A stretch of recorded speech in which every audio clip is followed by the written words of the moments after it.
Alright, what's up? I decided to do a video on this just to kind of stress the importance and the reasons why you're gonna go through this. We're doing a major upgrade on dust collection in my shop, and we're going to be doing the upgrades on the central machinery dust collector that's commonly found at Harbor Freight. Okay, so I've run this collector for about a year now. It does a fantastic job at collecting. What it doesn't do a very good job at is keeping ultrafine dust out of the air. So the attraction for a dust collector like this is the price point, because there's other ones that look the same that are 2 and 3 times the amount. The major difference between this is the filtration. I've already pulled this one apart. They have those bag filters on top that kind of inflate as you run the dust collector. It's going to filter out obviously the heavy dust, like what that bag is completely full of, but the ultra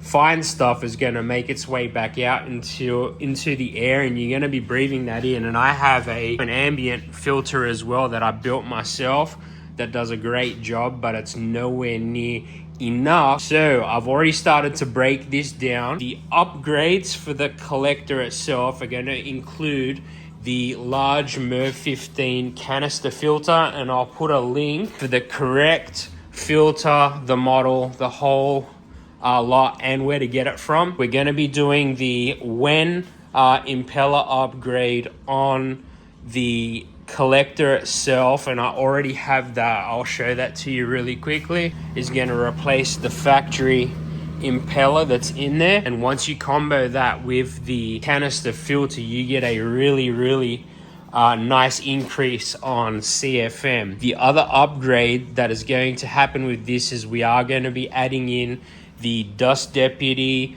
by Oneida, I think it is. I'll drop links for all of this stuff in the description below. They're not affiliate links. I don't make any money off of any of this, but there is quite a few videos out there showing this upgrade, and people haven't included the correct links. All the links are dead, which I noticed as well, but I did a bit of research. I reached out to Wen to validate the impeller, and I did speak to Wynn about the filter, and let me tell you, I emailed Wynn at like 9 o'clock in the morning, and 15 minutes later they got back to me, and they walked me through the different products and what I should be using to go into there. This is not a cheap upgrade to this, but you can't put a price on your health, right? So take your time, get this right, especially if you're cutting every day off, you're working in a woodworking style shop and you're making a lot of dust. It's a buy once, cry once, right? When we move into a bigger shop, I'm gonna pull this down and take it with me. So I'm just gonna eat it in the interim, but it's gonna pay off long term. So basically how this works, and I've already started pulling my filter down, is this guy will mount up on the wall up here. A lot of the tutorial videos shows guys with ceilings that are 12 to 14 foot. I have an 8-foot ceiling, so that's gonna bring the whole system down quite a bit. I have to move my clamp rack out of the way and my signage, but basically the motor will mount up on the wall, and I've already marked out it comes down to about here, and then the Dust Deputy comes down about 24 inches, and then I may or may not be able to run like a 14 gal collection drum at the bottom. That part's gonna kind of be last, and then I'll figure out whether I have to build my own sort of, I guess, collection bin, or if I can use something like a 14 gal or 20 gal drum, but I have a feeling that my height is not going to be there. It's not a big deal. We'll figure out a way. All in all, the reason we're doing this is we're going to run 4-inch plumbing straight out of the Dust Deputy. It'll cut across and then up the wall. I will have a branch off section here, and I'm going to put a floor sweep down. It's an upgrade I've wanted for a long time. I'm already going this far. We might as well add the floor sweep in. And basically what a floor sweep it is, it's just a section that drops right down to the ground, and you can sweep everything just basically straight into it, and it's going to pick it up and cycle it for you. I have a 2-inch drop down here. I'm gonna get rid of my board. I haven't used it for a long time because I have the workstation in the shop, and then I'm gonna have a wind up hose here because a lot of the sanding I do is kind of in this area, and I'll be able to pull that hose, quick connect it to my sander or whatever I'm using, and then it'll run across to between these two lights, and then 45 out and come all the way across. I'll have a drop down somewhere right here because I have a machine going in here that's gonna need dust collection, and then it'll track around all the way around to basically here between my TV and this stuff here, and I'll have a drop down here with a quick connect that will go to my saw or my miter. I don't use my miter saw a whole lot. That's basically it. I'm gonna get this behemoth is getting out of here today. As soon as it's out, and I can kind of clean up just a little bit and get refocused on this. I got a little bit of downtime this week, so this is perfect timing, but I still have to order my filter and the dust deputy and a few other pieces, but that's only gonna take a couple of days to come in. Stay tuned, let's get it, y'all. All right, so part one is breaking down the motor. Well, not really the motor, but just the impeller. Take the cover off. I'm not gonna give you a fucking tutorial on how to take screws out. If you've made it this far, you've figured that part out already. Anyway, I see a lot of guys using gear pullers and shit like that. It fucking came straight out.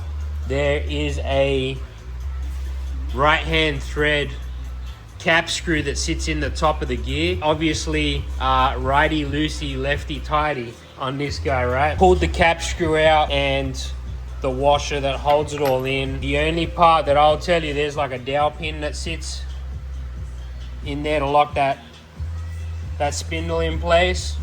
Don't lose this. There's a massive difference between these impellers. Massive difference. This is the factory one and this is the Wynn aftermarket. So all we're gonna do is we're gonna reverse engineer and assemble this one back in, and this part is done. Let's get it. All right, so what you're gonna want to do is knock this pin in to the actual fan and then slide it over that spindle, and then you might have to pull the old hammer out there to kind of give it a little bit of persuasion, if you get what I mean. But man, this thing runs clear. I can see it is much bigger, and that's obviously the reason why there's a nice increase on CFM. Let's get this back together and the cover on, and then I'm gonna fire it up just to have a quick check to make sure it's running good. All right, so that's in now, and I've fired it up a couple of times for a test run, and it does run for a few seconds, but it's tripping my 15 amp power board down here. It ran off this before and the saw at the same time without any issues, but I'm just gonna hold on to this in the meantime, just in case I have to switch it back. But I can already tell straight away there is a huge difference in pull with the bigger impeller. So let's move on to organizing how we're going to mount this to the wall up there. And what I think I'm going to end up doing, because I need to get this up much higher and I really want that filter on top, not on the bottom. I think what I'm going to have to do is the flex hose that comes out of that is going to have to S-bend up, which it's not a big issue. I'm not running a large amount of outlets in here. But I feel like that's going to be the best way to go for me to be able to run at least a 20 gallon drum down here, because I really don't want to build some type of collection box for any of it. So let's get this wall mounted part somewhat prepped, ready to go into place. I have to order the filter for this thing and cut out the mounting stand and create the donut for the bottom for the collection bucket. Let's get it. All right, so moving on to our mount for the canister. I'm not gonna do a tutorial on how to build this. just build something that fucking resembles it. If you're doing a project like this part should be very easy for anyone to cover. This is a really tight fit, but I've got a cutout that goes on the inside of it. I've put all the bolts back into all the places that they came out of, and I add some E6000 glue in there to make them airtight. Obviously, you want to eliminate as many areas or any opportunities of dust coming out. You only want the air flowing through the system to come out the canister filter that's on top. So now all we're gonna do is we're gonna glue and screw this into position, and then I'm gonna fix the bucket lid, which I've already cut out, to the base of it, and this is gonna hold the waste that ends up in the bucket, if any at all. So let's get this part done, and then I have to wait on my filter, and then it's gonna get mounted up on the wall. Easy peasy. This part done, it should look something like this. I used E6000 glue around the perimeter of that first cutout that this separator sits on top of, and some GRK wood screws. Why did I use E6000 and these wood screws? Well, that's what I had. Don't overthink it. You want to make this go on the wall in a way that it won't fall off. Let's let this dry overnight, and then we're gonna put the bucket lid on the underside of it, and that's this part of the collector upgrade completed. All right, so current update is we have this part up on the wall, and I have my screw-in bucket set up. We used the Harbor Freight bucket because it was free, and I'm already just starting to look at what my options are here. So what I think is going to happen is we're going to mount the motor as high up as possible. I know it's not the optimal way to do it, but I have to figure out how to do this with what I have. And then ultimately what will happen is it'll mount all the way up. We're gonna have the cyclone separator below it. I've had to go with a 14 gal bucket to collect with. So yes, I'm gonna have to empty it a little bit more frequently, but I needed to fit everything kind of into this profile. So how we're gonna put the motor up on the wall is I've got a backing piece that's gonna get 1,000,000 screws in it to go onto the wall, and then I'm going to run T-nuts into the 6 mounting holes on there, some 5/16 T-nuts, and then I'm gonna Loctite studs into the T-nuts. This will go onto this guy here, as you can see, just to make it easier to mount. It's got a step to hold it into position, and then once it does, we'll run more screws through both pieces into the wall studs, and that's going to be plenty strong enough to hold this up, because this guy is kind of heavy. Stay tuned. Let's move on to the next part. Let's get it. Dust Deputy arrived today. One detail that I overlooked was the side that the outlet was on. I was hoping it was going to be on the back side, and what I originally planned to do was running flex hose down to connect between the two, and then that way I just take the lid off my bucket and then empty the bucket. And then this guy, I was going to run a loop of hose down, which I was a little bit nervous about because I thought it was going to get too close to the filter, which I still think it is. And then I was going to run my 4-inch pipe, sewage pipe. I'm just using sewage pipe because these parts are really cheap. And then just to kind of give you an idea, it was going to come across like that. My floor sweep was going to go down here, and then we were going to run up and around the shop. It's not going to go down like that. I had ordered a 14 gal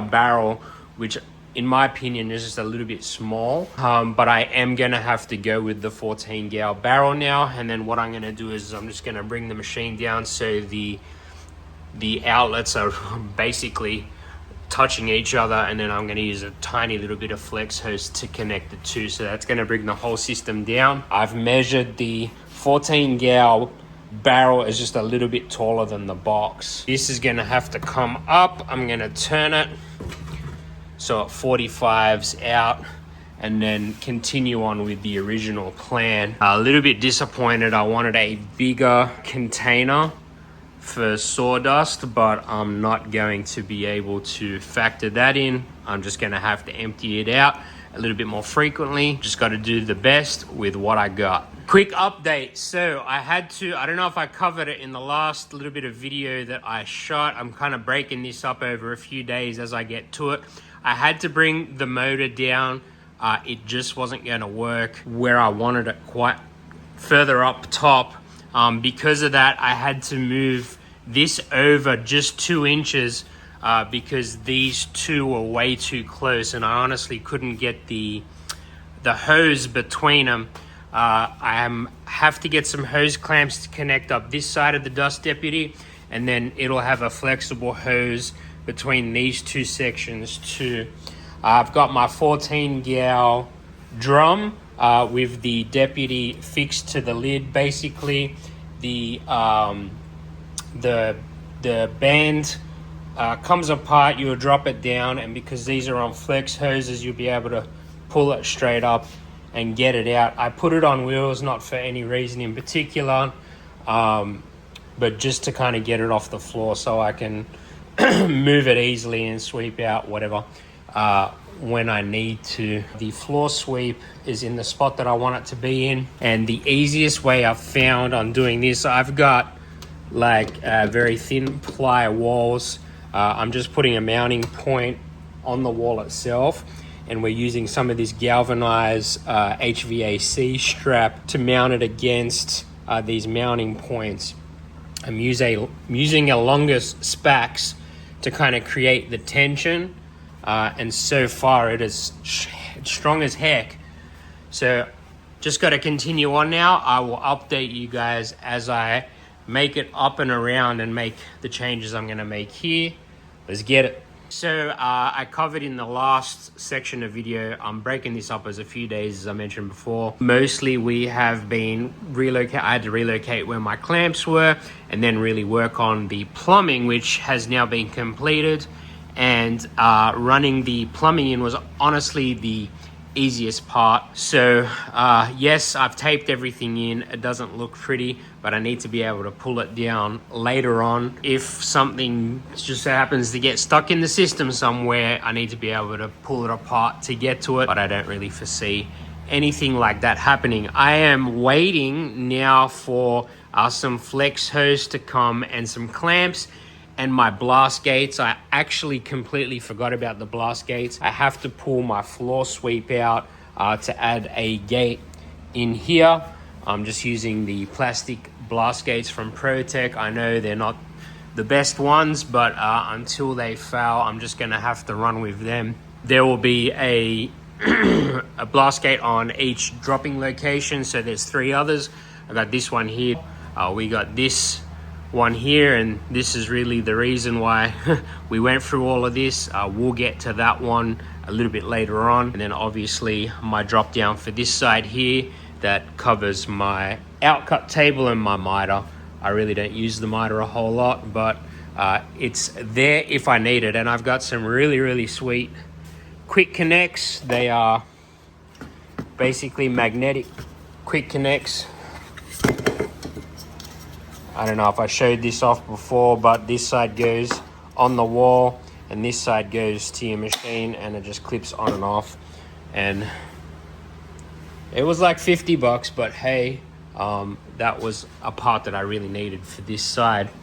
All in all, this is not a cheap upgrade, but you can't really put a price on your health, because I was honestly just breathing in way too much shit before doing this. But basically the deputy, the container, all of the plumbing, I used roughly 54 foot of 4-inch drain pipe. I have 45s everywhere except for my dropping points, which are 90s.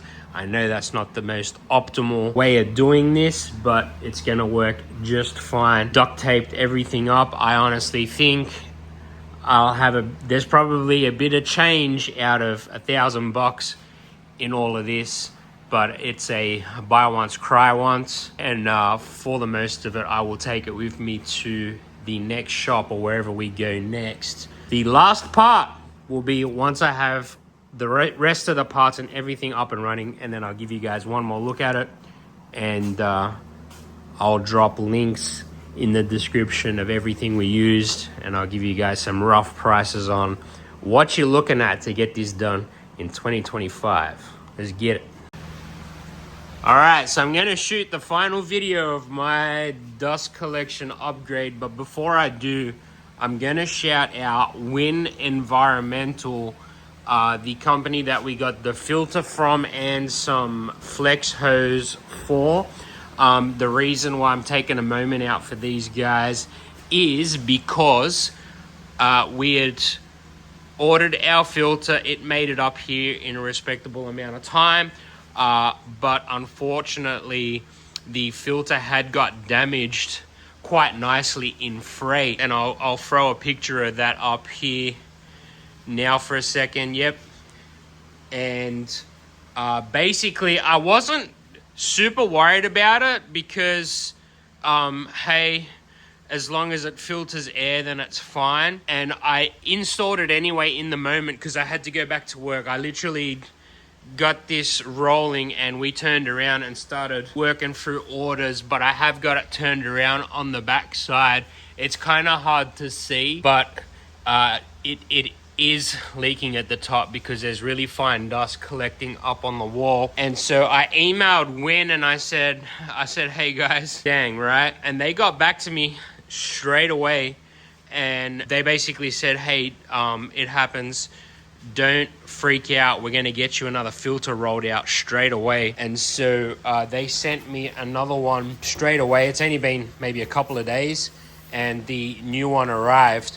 So on the one that's up there, there is a spot, it's like mashed in as you saw from the picture, but on the inside it looks like kind of like PL Max in there. It did break away from it a little bit in that one section. I was contemplating on just trying to silicone it closed, but then I'm just chasing a problem on something I spent $270 odd on, and obviously Wynn most likely ship everything insured, and that's what that's there for. But all in all, everything in and running. I had ran the system and turned on everything in my shop, my AC, my fan, my ceiling dust collection, my saw, my router, my miter saw, to really try and, I guess, force a possible blown fuse, or because I don't have a breaker box in here just yet, we're gonna probably switch that out with the next project. But I just wanted to, because this guy here really pulls some juice when it first gets rolling, and I'll switch it on here in a sec just so you guys get to see you know, the kind of current that it pulls in the moment. But all in all, I questioned myself whether it was worth all the work and all the money to get set up. I have a few small bits and pieces still yet to come.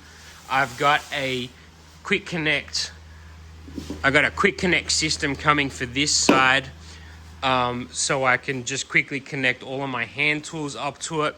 The reality is this: you could probably leave your dust collector in place and just switch out the bag for the canister filter and eliminate most of your problem. But I'm limited on space. This was a catch-all area that I needed to use more efficiently, so it was a no-brainer for me to add in the extra components and the upgrades. I've also noticed that since running this system, this struggles a whole lot less, and my AC is not getting overwhelmed with dust as well. So just lots of benefits all in all. I also found that because obviously I haven't got my quick connects yet and I'm still making some dust, but I found that the second it gets a little bit like of a haze of dust in here, all I have to do is turn on the system and open up a few of the ducts, and literally maybe 2 minutes, the room is completely clear again. So it is obviously cycling an incredible amount of ambient air from the shop and completely eliminating the problem. I spend a lot of time in here, and as you can see, I create a lot of dust. I couldn't breathe it in anymore. I was going inside after a day of being out here and just coughing up shit for half an hour. But let's get this guy on and I'll quickly walk around. You'll see the lights dim just a little bit when we first turn it on.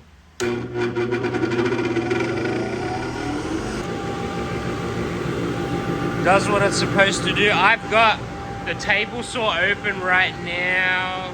Yeah, that's it. And it'll basically run with multiple ducts open at the same time. Yeah, this one's closed up here. But yeah, like I said, if I just open up a few ducts and walk away, it'll clear the room out really quick. So great little upgrade. You see here, I got my quick connect set up. This is worth every penny, especially if you're in a situation where you gotta unplug it and plug it repetitively. And that's about it. The only parts I got left to do obviously is my small quick connects for my small tools, and then we're gonna switch this out for some flex hose a little bit later. So I'll drop links for everything in the description below. This has been an incredibly long video, but I know for a lot of people that are trying to take this seriously, there is a million more pros than the little bit of money that it takes to get started up. I will try and break up all of my expenses at the bottom of the page, and I'll let you kind of decide what you think from there. But check out this hose from Wynn. It's a little bit more expensive than the hose that you'll find on Amazon or the cheap stuff, but let me tell you, when I bust that one up, I'm going to be forking out the little bit extra for this stuff, because it is clearly much higher quality. Thanks for watching, y'all.